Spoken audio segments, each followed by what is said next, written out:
Prepare seu coração para ouvir uma linda história de amor. O erro de São Francisco Xavier. Texto de Dom Júlio Ende Acamini, arcebispo de Sorocaba e primeiro nipo-brasileiro nomeado bispo no Brasil. São Francisco Xavier cometeu um grande erro de evangelização. Ao desembarcar no Japão, em 15 de agosto de 1549, não havia dicionário algum de japonês para nenhuma língua europeia. Mesmo assim, o grande missionário basco iniciou a pregação do evangelho falando sobre Dai-Nichi. Ele pensava que essa palavra fosse a tradução para o japonês do Deus Todo-Poderoso das Escrituras. Mais tarde ele descobriu, para sua vergonha, que cometera um grave erro, pois Dai-Nichi designava uma das manifestações de Buda. Esse grave erro não impediu, porém, que a fé cristã lançasse raízes entre os japoneses. A fé não é uma doutrina a ser ensinada, é antes um dom recebido por todos aqueles que se deixam encontrar por Jesus. Os cristãos japoneses tiveram que enfrentar uma duríssima perseguição. Menos de 50 anos após o início da evangelização, os cristãos colhiam os primeiros mártires, por exemplo, São Paulo Miki e seus companheiros, 1597. Em 1641, a proibição do cristianismo se tornou ainda mais dura. Grandes recompensas foram oferecidas aos que davam informações que levassem à captura de sacerdotes e catequistas. Por aproximadamente 250 anos, os cristãos viveram a fé cristã sem padre, sem imagem de santo, sem Eucaristia. A comunidade cristã nomeou então a pessoa da água para batizar, a pessoa do calendário para lembrar as datas do Advento, Natal, Quaresma, Páscoa, etc. E o Shokata, o cabeça, para ser o chefe da comunidade cristã. Até 1858, ano em que o Japão foi obrigado a se abrir ao mundo ocidental. Então os cristãos japoneses enfrentaram uma perseguição feroz, que não se abrandou.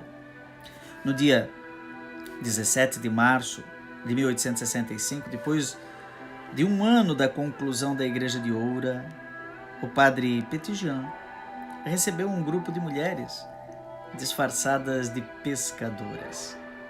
Vinham com medo e entraram na igreja ocultamente, pois o cristianismo ainda era absolutamente proibido aos japoneses. Uma delas, a senhora Yuri, perguntou ao padre: onde está a imagem de Santa Maria? Ele as levou ao altar lateral e as mulheres exclamaram: é ela! É ela! Havia na voz daquelas mulheres um alívio de séculos de espera. Pense um pouco antes de continuar a ouvir essa história. Aquelas mulheres nunca tinham visto uma imagem de Nossa Senhora, nem a mãe delas, nem a avó delas, nem a bisavó delas, somente o decavô e a decavó tinham visto uma imagem de Nossa Senhora. Se considerarmos que uma geração dura aproximadamente 25 anos, constataremos que os cristãos japoneses conservaram e transmitiram integralmente a fé por 10 gerações. Uma das mulheres ainda reconheceu nos braços de Maria o menino Jesus. O sacerdote reconheceu de quem elas falavam. Mas para se certificar, fez algumas perguntas básicas do catecismo cristão e todas foram respondidas corretamente.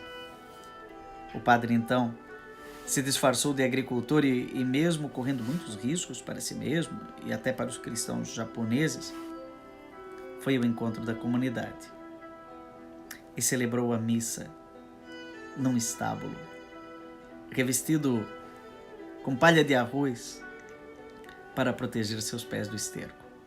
Foram 10 gerações que viveram sem sacerdote, sem imagem, sem Eucaristia. Muitos foram os que morreram sem nunca ter recebido a comunhão eucarística, nem tiveram o consolo durante toda a sua vida de receber o perdão de Deus pelo sacramento da penitência. Os cristãos japoneses esperaram a Eucaristia por 250 anos. Hoje, muitos católicos no mundo todo vivem uma experiência parecida. Esperam a Eucaristia, esperam a confissão, esperam poder celebrar os sagrados mistérios em comunidade.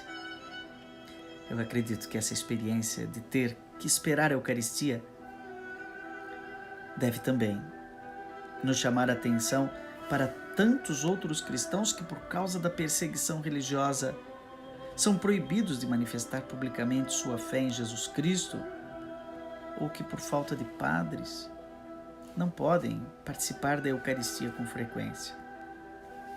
A nossa espera pela Eucaristia não vai durar 25 décadas, mas podemos aproveitar esse tempo de quarentena, de privação, como uma longa e amorosa preparação para receber então o amado da alma.